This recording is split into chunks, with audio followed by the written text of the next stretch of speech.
Gênesis capítulo 5, dos versos 21 a 24. Podemos ler o seguinte: Enoque viveu 65 anos e gerou Metusalém. Algumas Bíblias dizem Matusalém. Enoque andou com Deus e depois que gerou a Metusalém, viveu 300 anos e teve filhos e filhas. Todos os dias de Enoque foram 365 anos. Enoque andou com Deus e não foi mais visto. Algumas versões da Bíblia vão dizer e já não era, porque Deus o levou para junto de si. Amém?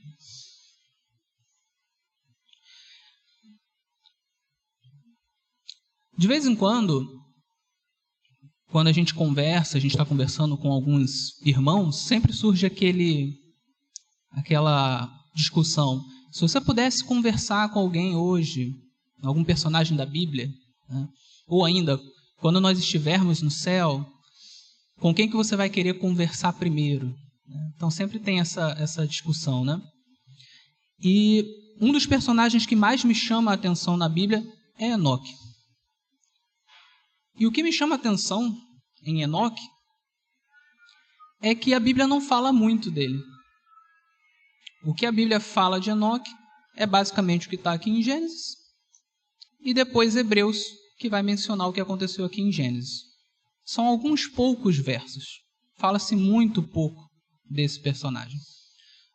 No entanto, é um personagem que aconteceu com ele algo inacreditável, impressionante, magnífico. A Bíblia diz que ele andou com Deus e Deus o tomou para si. Ele não viu a morte. Todo mundo morre, mas Enoque não viu a morte. Tem outro homem que aconteceu algo semelhante, que foi Elias, nós sabemos, mas Enoque ele me chama muita atenção justamente por esse mistério. Você não tem quase nada falando de Enoque na Bíblia, só dizendo que esse homem andou com Deus e Deus o tomou para si. Isso atiça muito, aguça muito a minha curiosidade. O que esse homem fez para que ele fosse considerado tão especial por Deus? O que significa isso, andar com Deus? O que esse homem fez? E a Bíblia ela não coloca as coisas à toa. Se a história de Enoque está aqui, é porque ela tem alguma importância para nós. O apóstolo Paulo vai dizer que tudo que foi escrito na Bíblia foi escrito para o nosso proveito. Ele vai dizer também que a Bíblia ela é um livro suficiente para nos instruir, para nos ensinar, para nos exortar. Então, não é à toa que essa história está aqui. O que será que nós podemos tirar de lição para nós da história desse homem, Enoque? Bom, antes de começar a escavar essas lições, eu acho que é importante a gente dar uma pequena contextualizada. Essa história de Enoque, ela se encontra no meio de uma genealogia. É a genealogia dos filhos de Adão, os descendentes de Adão. Mais precisamente, os descendentes de Sete, filho de Adão. A gente sabe que Adão teve Abel e Caim. Abel acabou sendo morto por Caim. E aí, depois disso, Adão teve um filho chamado Sete. E daí começou uma nova descendência. E o que nós temos aqui são esses descendentes aqui. Esse capítulo 5 ele vai pegar desde Adão, passando por Sete, até chegar a Noé. O Enoque, ele é o sétimo da genealogia. Para nós hoje, genealogias elas não fazem muito sentido, né? É a parte da Bíblia que muita gente pula. Mas tem uma razão para que as genealogias na Bíblia elas estejam aqui registradas. No Antigo Oriente, genealogias eram coisas muito importantes. Porque você saber de quem você descendia era parte da sua identidade. Talvez a gente não tenha muito isso hoje, mas naquela época era assim. Então, era comum que as pessoas soubessem quem eram os seus descendentes. Não só o seu pai, o seu avô, mas seu bisavô, seu trisavô, seu tetravô, seu pentavô, até as figuras mais importantes do passado. Até hoje, se você for no Oriente, e você for, por exemplo, nos desertos, onde você tem aqueles beduínos, eles guardam muitas tradições dessa época bíblica, justamente porque eles vivem um pouco isolados, né? Eles passam boa parte da sua vida no deserto. Então, ao longo do tempo, eles foram seguindo as tradições. Então, o Dr. Rodrigo Silva, inclusive, ele sempre fala, se você quer entender mais ou menos como era a mentalidade de uma pessoa dessa época aqui, Abraão, Moisés, olhe para um beduíno no deserto dos dias de hoje. Eles vivem de maneira muito parecida. Eles vivem em tenda, eles andam a camelo, eles mantêm o mesmo tipo de cultura e tradição. E para essas pessoas até hoje, essa questão de você saber os seus descendentes é muito importante. Não é compreensível para uma dessas pessoas você não saber quais são os seus descendentes, você não saber qual é a sua linhagem, a sua árvore genealógica. Você é filho de quem? Você é neto de quem? Quem são os seus descendentes? Quem são as pessoas importantes da sua linhagem lá atrás? De onde você vem? Então faz parte da identidade, isso na mentalidade do oriental antigo e dos beduínos até hoje, faz parte da sua identidade saber de onde você veio, quem são os seus parentes do passado. Então esse é o primeiro ponto pelo qual as genealogias elas eram importantes nessa época. Você tem esse registro dessas genealogias na Bíblia porque era importante não só para essas pessoas saberem a sua origem, mas para o leitor da Bíblia, ou o ouvinte dessas escrituras. As escrituras muitas vezes eram lidas, né? E o ouvinte, era importante ele saber da onde cada um vinha. E a gente começa a entender melhor toda essa importância quando a gente percebe o seguinte. Você tem aqui a genealogia de Adão, que vai passar por várias pessoas, vai passar por Enoque, vai passar por Noé, vai passar por Sem, vai chegar em Abraão, Isaque, Jacó, 12 tribos, e continua até em algum momento chegar no rei Davi, e continua até chegar em Jesus. Então aqui você começa a entender. Essas genealogias, elas mostram a linhagem de Jesus. Quando Jesus veio, as pessoas queriam saber, mas de onde você vem? Você realmente é o Messias? E aí você tem a genealogia, que mostra que Jesus tinha como antepassados Davi, Abraão, e se você voltar, você chega nessa linhagem aqui de Sete, o filho de Adão. Então aí você começa a entender como que a genealogia é importante. Ela mostra uma linhagem importante. Então agora que a gente entende a importância da genealogia, a gente começa a entender que todos os personagens dessa genealogia aqui, eles são muito relevantes. Eles fazem parte de uma linhagem que nós poderíamos chamar de uma linhagem especial, uma linhagem santa, porque é uma linhagem que vai passar por diversos personagens muito importantes, que inclusive em Hebreus vão ser chamados de heróis da fé, incluindo aí Abraão, Isaque, Jacó, até chegar ao rei Davi, até chegar ao Messias, a Jesus. Então essa é uma linhagem muito importante. E dentro dessa linhagem, Enoque ocupa o número 7. Ele é o 7º depois de Adão. Isso já também desperta uma relevância. Porque o número 7 na Bíblia ele é um número muito especial. O número 7, inclusive, para os judeus é muito especial. Ele tem um sentido de plenitude, de perfeição. Ele tem um sentido relacionado a Deus e talvez por isso um sentido relacionado ao descanso. Não é à toa, sábado. É um número especial. E Enoque é o número 7. Então é como se a Bíblia estivesse dizendo assim, foca nessa pessoa aqui, que tem uma lição importante aqui. A palavra Enoque, ela significa consagrado.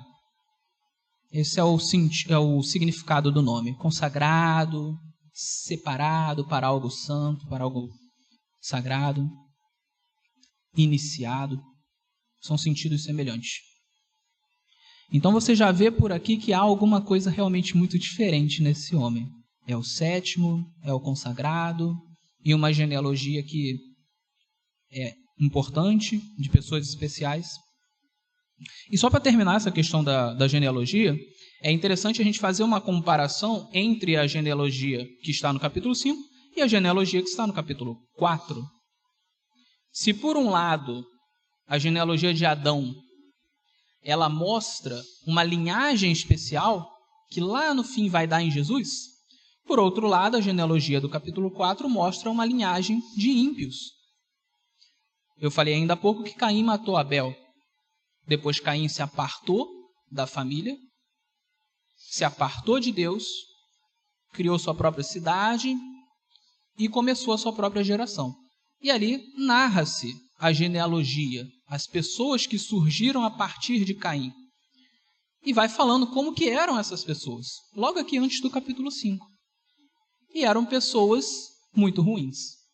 Ali você vai ver assassinos, como Caim, até piores que Caim. Ali você vai ver bígamos, né? É nessa genealogia que você tem os primeiros homens a terem 2, 3, 4 mulheres. Então você começa a ter ali uma série de pessoas ímpias naquela genealogia. Então, olhando o panorama, é como se a Bíblia estivesse dizendo assim: olha essas duas genealogias aqui. Olha essas duas linhagens. Uma tem pessoas santas. E ela vai desembocar lá no Messias. Outra tem pessoas ímpias. Pessoas que advêm de Caim e que, assim como Caim, se afastaram de Deus. Existe um contraste aqui entre essas duas genealogias. Isso aqui é muito interessante. Isso vai fazer sentido para a gente mais para frente, para a gente entender um pouco onde entra Enoque nisso tudo. Mas agora, feita essa contextualização, vamos pensar um pouquinho aqui no seguinte: o que será que significa andar com Deus? Esse é o tema da mensagem de hoje. A palavra diz aqui que Enoque andou com Deus, e fala 2 vezes, né? Enoque andou com Deus, e depois no final diz: Enoque andou com Deus e já não foi mais visto, porque Deus o tomou para si. Se Deus o tomou para si porque ele andava com Deus, então é muito importante a gente entender o que significa andar com Deus. Não é verdade? Algumas pessoas poderiam pensar que andar com Deus significa ser uma boa pessoa. Eu não sei se você já percebeu, mas hoje em dia existe uma religião popular, vamos dizer assim, que ela funciona mais ou menos assim. A pessoa crê em Deus. Sim, existe um Deus. É um Deus um pouco distante. A pessoa não vai à igreja, não segue nada, não tem nenhuma religião, mas ela acredita num Deus, um Deus distante, um Deus que não interfere muito, mas tem um Deus. E a pessoa pensa: bom, eu tenho que viver a minha vida sendo uma boa pessoa, ou seja, não matar, não roubar, né? Procurar ser mais ou menos educado, ajudar as pessoas, e aí quando eu morrer eu vou para o céu. Essa é uma religião popular. Você já deve ter visto isso. Tem muita gente que pensa dessa maneira. Muitos artistas, por exemplo, atores, pessoas da mídia, pessoas públicas, têm esse tipo de religião. Então ela vive uma vida ímpia, muitas vezes, mas ela acredita em Deus e ela pensa: não, eu preciso ser uma boa pessoa. O que é ser uma boa pessoa? Não matar, não roubar, ser educado, e é isso. E aí depois eu vou para o céu. Essa é uma religião popular, né? Inclusive, muitas vezes é difícil você pregar a Jesus para alguém que crê dessa maneira. Não sei se você já teve essa oportunidade. Muitas vezes a pessoa ouve o evangelho e diz assim: não, mas eu já creio em Deus. Eu já creio em Deus. E ela fala assim: não, eu sou uma boa pessoa. Eu ajudo os outros e tal. E ela acha que está tudo bem e que ela vai para o céu e é isso e acabou. É uma religião popular, né? Mas o que a Bíblia diz sobre essa questão de ser bom? É aí que a coisa começa a complicar um pouco. Porque na Bíblia a gente vai encontrar um ensino de que não há um justo sequer.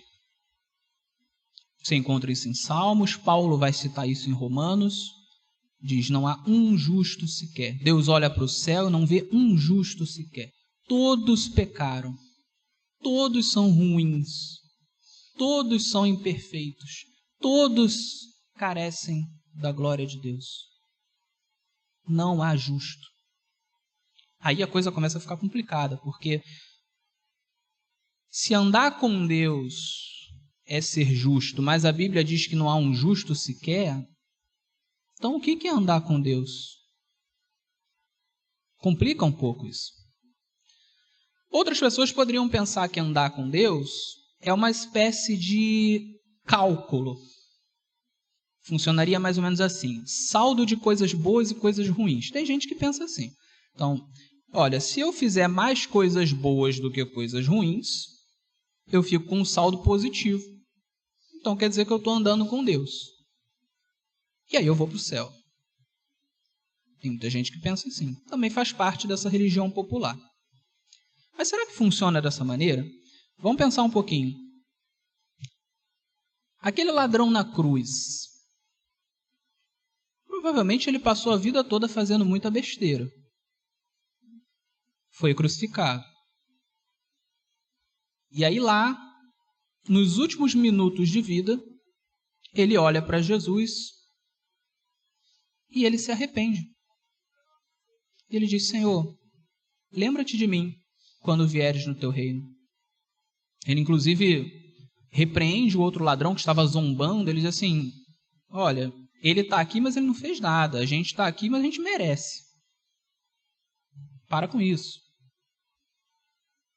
E aí o que Jesus faz? Bom, se a salvação fosse por saldo, Jesus poderia olhar para ele e dizer assim: olha, até gostaria de te salvar, mas o seu saldo está negativo. O seu saldo está muito ruim. Estou olhando aqui na conta bancária do céu, seu saldo está péssimo.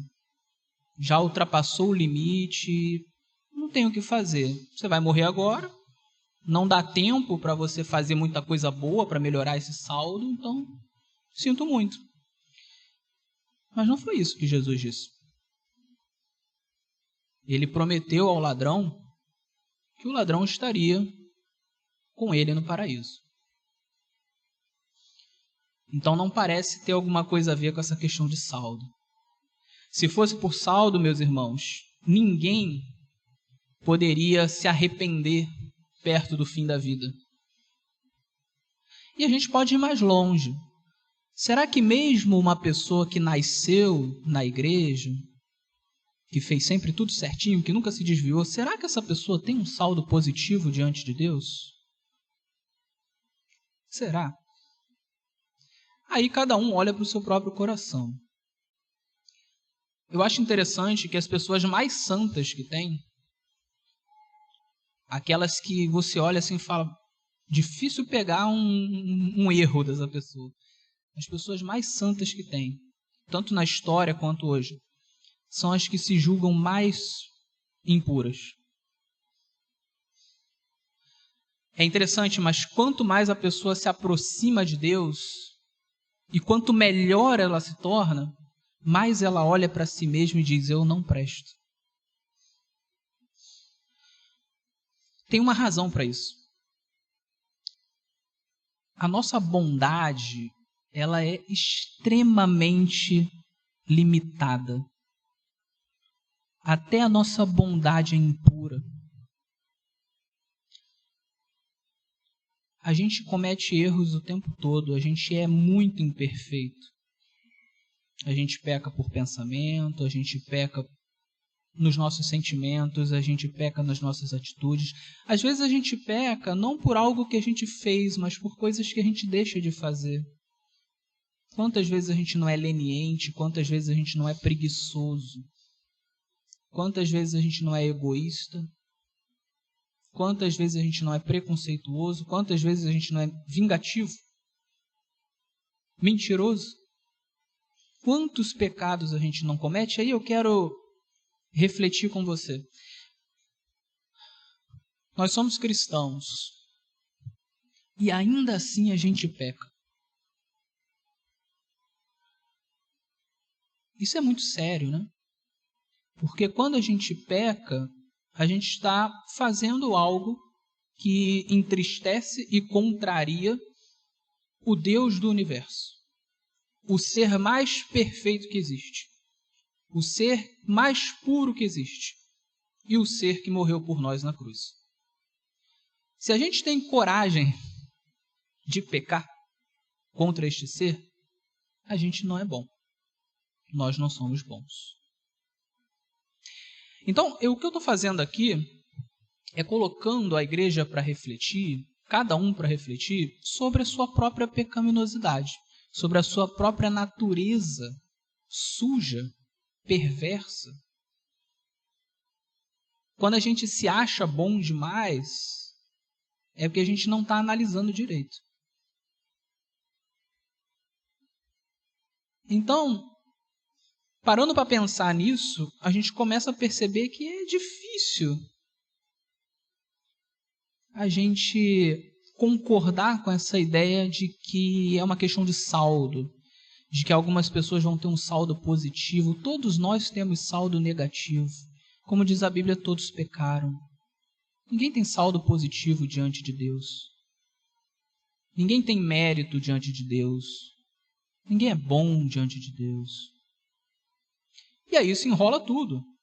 Mas então, o que é andar com Deus? Se não é ser justo, se não é ter um saldo positivo, se não é ser perfeito, porque ninguém é perfeito, o que é andar com Deus? Bom, é óbvio, gente. Eu não estou querendo dizer aqui que andar com Deus não tenha a ver, não tenha relação com uma melhora, com um desenvolvimento do nosso caráter. É claro que eu não estou dizendo isso.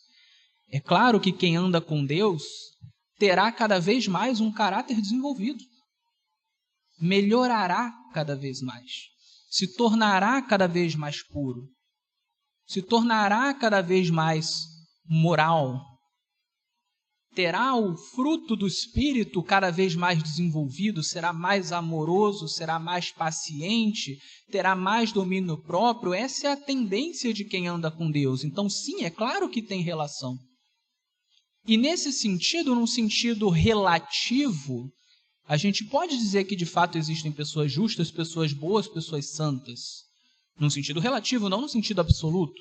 Porque no sentido absoluto não há um justo sequer. Mas no sentido de desenvolvimento, de melhora, de evolução com Deus, é claro que existe. E a própria Bíblia vai falar que existem justos nesse sentido. Que existem pessoas boas nesse sentido. Não absolutamente sem erro, mas pessoas que estão progredindo com Deus. Então, sim, existe uma relação. Agora, andar com Deus, embora tenha uma relação com isso, com essa melhora, não é um sinônimo disso. E eu vou dar um exemplo. Se você ajuda o seu cônjuge nas tarefas de casa, lavando louça, lavando roupa, varrendo a casa, isso tem ligação, isso tem relação com amar o seu cônjuge? Claro que tem. Se você ama, você vai querer ajudar essa pessoa para não deixar essa pessoa sobrecarregada. Você vai querer tomar parte nas tarefas de casa, dividir o peso. Então tem relação. Agora, nós podemos dizer que é sinônimo, é a mesma coisa? Amar é lavar louça. Não. Tem relação, mas não é sinônimo. Porque amar não é só isso. Amar leva a isso também. Mas amar é muito mais do que isso. Amar é muito mais do que você colar na geladeira uma listinha de coisas que você tem que fazer e você fazer todas essas coisas. É muito mais do que isso. Imagine o quão ruim seria um relacionamento baseado em uma lista. Então eu acordo de manhã e aí eu vejo a minha lista na geladeira e está escrito ali: dar bom dia para a esposa, lavar a louça, fazer não sei o quê. E aí eu vou ticando, esse eu já fiz. E pronto, e no fim do dia eu sou um bom marido. Esse seria um relacionamento ridículo. Não é o que minha esposa quer de mim. E aí no fim do dia, fiz tudo o que está na lista. Não pode dizer que eu não sou um bom marido. Isso seria ridículo. Porque o amor é muito mais que isso. Inclui você fazer coisas para o seu parceiro, mas não é só isso. E não é uma coisa limitada. Você não conta o que você faz para o seu parceiro, porque você faz por prazer. Não precisa de uma lista. Você só faz. Porque uma lista é muito pouco diante do amor verdadeiro que você sente pelo seu cônjuge. Vai muito além do que uma lista. A Bíblia diz que o amor de um homem, o amor verdadeiro, deve levá-lo, inclusive, a morrer pela sua esposa. Isso vai muito além de uma lista. Inclui elementos da lista, mas vai muito além. Então, o que eu quero dizer com isso é que andar com Deus vai levar a uma postura diferente? Vai. Uma postura melhor? Vai. Mas não é só isso. É um efeito. A pessoa que anda com Deus, ela vai ter uma postura melhor. Mas isso é um efeito. Então, o que é andar com Deus? Talvez a melhor resposta tenha sido dada pelo próprio Jesus, o próprio Deus. Eu gostaria que vocês abrissem João, capítulo 15, verso 15. Evangelho de João, capítulo 15, verso 15.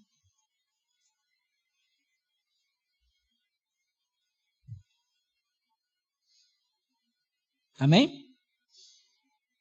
Diz assim: já não chamo vocês de servos, porque o servo não sabe o que o seu senhor faz, mas tenho chamado vocês de amigos, porque tudo o que ouvi de meu Pai eu lhes dei a conhecer. O Evangelho de João foi o primeiro evangelho que eu li na vida. E foi o evangelho que na adolescência, na pré-adolescência, me fez eu me apaixonar pela Bíblia Sagrada. E essa passagem aqui sempre me impressionou bastante. Vamos entender aqui. O que era um servo na época de Jesus? Era quase um escravo. Era praticamente um escravo. Alguns servos eram mais bem tratados, eram servos que quase faziam parte da família, mas existiam servos mais gerais, que era a maioria, inclusive. Nesses casos, esses servos mais gerais, o relacionamento entre o servo e o seu senhor era muito distante, era muito frio. Afinal de contas, era um servo. É menos que um funcionário. Né?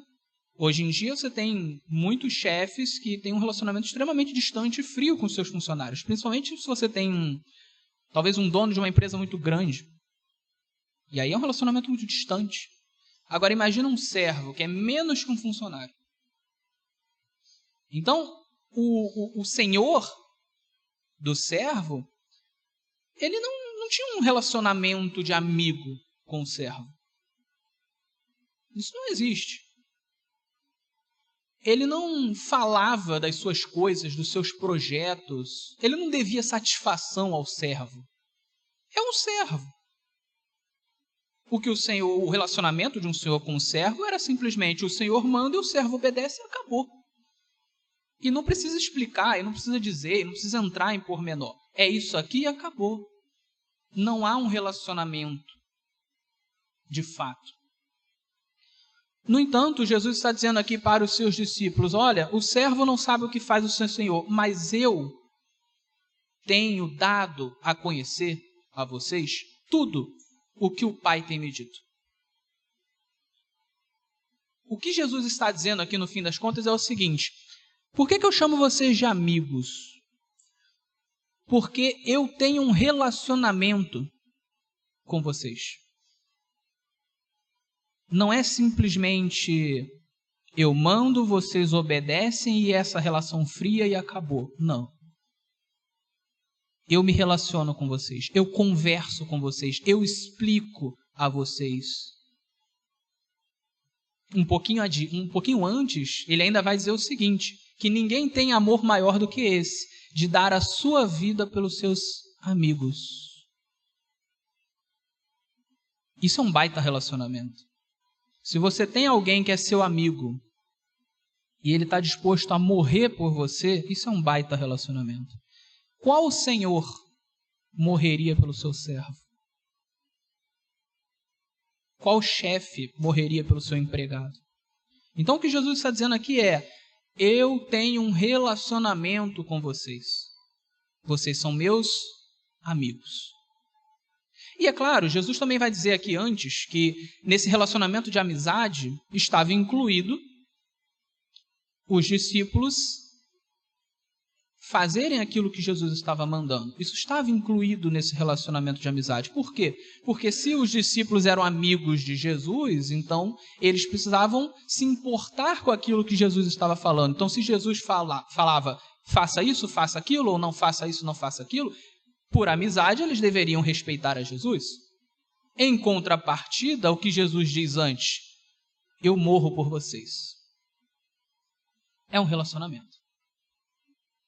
Nós temos aqui um relacionamento, uma interação, uma intimidade. Não é só uma relação de servo para senhor. Jesus está dizendo: eu quero algo mais do que isso. Eu quero algo mais do que simplesmente uma relação baseada numa lista. Não. Eu quero uma relação de amor entre nós, de amizade. Amizade profunda e verdadeira. Então, quando eu leio Jesus dizendo isso aqui, eu entendo o que é andar com Deus. Andar com Deus é ter amizade com Deus. É você estar num relacionamento com Deus em que Deus te considera não apenas um servo, mas um amigo. E se você parar para pensar nisso, para refletir nisso, que coisa grandiosa você ser considerado amigo de Deus. Nós não estamos falando do presidente da nação, do presidente dos Estados Unidos, da rainha da Inglaterra, aliás, a rainha já se foi, do rei da Inglaterra. Nós estamos falando do dono do universo inteiro. Aquele que fez tudo. Se este dono do universo te chama de amigo, que coisa grandiosa. Imagine o nosso tamanho diante do dono do universo. Você já viu qual é o tamanho de uma formiga diante de um elefante? E uma bactéria diante de um elefante?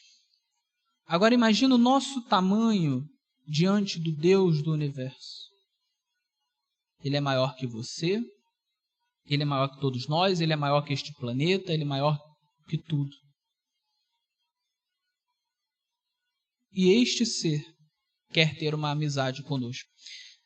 Existe uma coisa interessante na Bíblia, eu já estou caminhando para o final.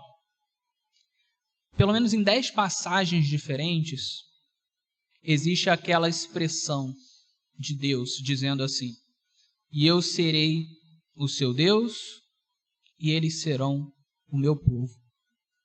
Tem no Antigo Testamento, tem no Novo Testamento. Isso expressa o tipo de relação que Deus quer ter conosco. Eu habitarei no meio deles, isso está por toda a Bíblia. Deus quer ter um relacionamento de amizade conosco. um relacionamento íntimo, um relacionamento profundo. Ele quer que nós andemos com Ele, porque Ele quer andar conosco. Então, quando a gente volta para Enoque, a gente percebe que o que Enoque fez não foi simplesmente guardar uma lista de regras. É óbvio que ele com certeza foi um homem santo. Com certeza foi um homem íntegro. Quando a Bíblia fala de Noé, por exemplo, também fala que ele era um homem que andava com Deus. E afirma que ele era um homem justo, um homem íntegro. Então, com certeza, Enoque também foi. No sentido relativo, claro, Enoque também tinha seus problemas, seus pecados, todo mundo tem. Mas era um homem que procurava viver segundo o agrado de Deus, segundo a vontade de Deus. É claro que sim, não há dúvidas disso. Mas o grande ponto aqui não é esse, porque isso é o efeito. Por que ele com certeza era um homem justo, um homem reto, um homem íntegro? É porque ele andava com Deus. É impossível ao homem ser íntegro, ser reto e estar melhorando a cada dia mais sem andar com Deus. Ser justo, crescer em justiça, é um efeito de andar com Deus. Então o que a gente aprende aqui com Enoque é que Enoque foi um homem que via Deus como amigo e queria andar com Deus o tempo todo. A Bíblia não diz, mas provavelmente era um homem de muita oração. Eu penso que a oração é um dos pilares do relacionamento com Deus. Porque conversar é um pilar do relacionamento com qualquer pessoa. E a oração é a conversa com Deus. Então Enoque devia ser um homem de oração. Ele devia ser um homem que vibrava com as coisas de Deus, que queria estar sempre do lado de Deus, conversando com Deus, falando sobre Deus, vibrando com as coisas de Deus, se alegrando nas coisas de Deus, buscando a Deus, buscando as coisas de Deus. Era um amigo.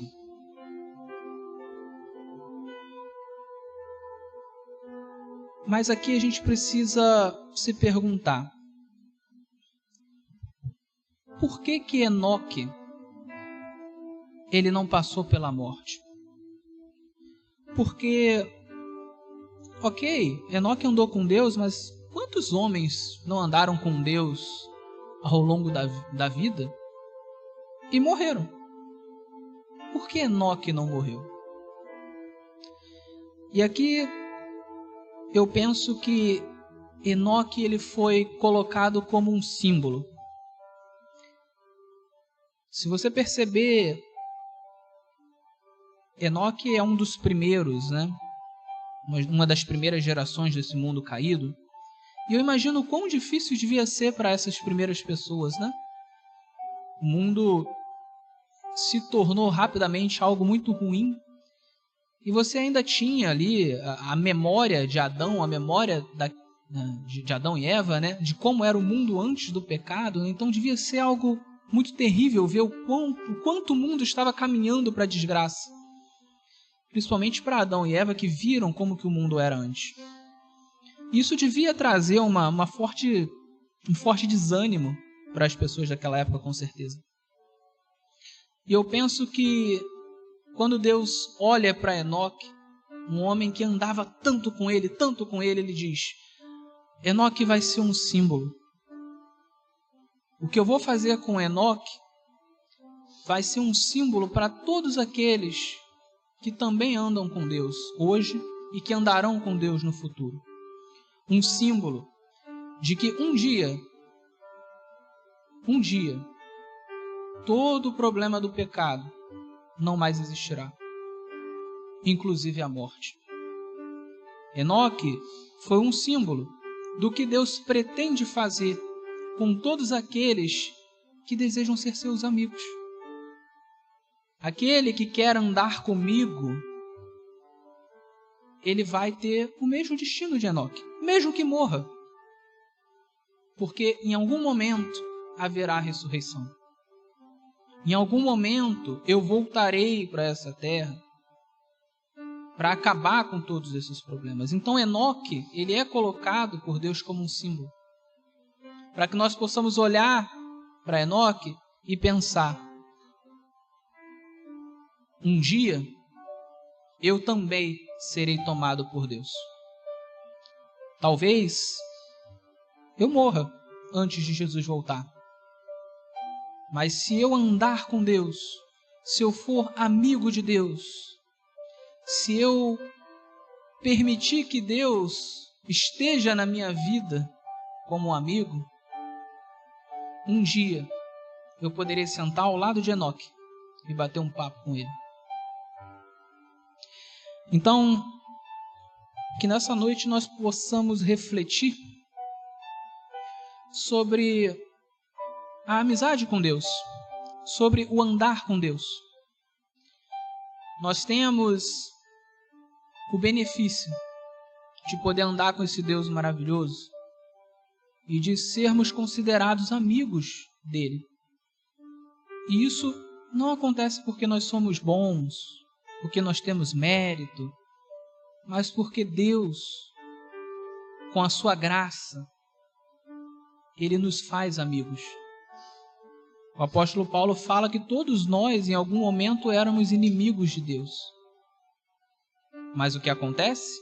Jesus morre na cruz por nós e nos oferece o seu perdão. Nós não merecemos nada disso, mas Deus é aquele que quer nos dar a sua graça. O que ele pede?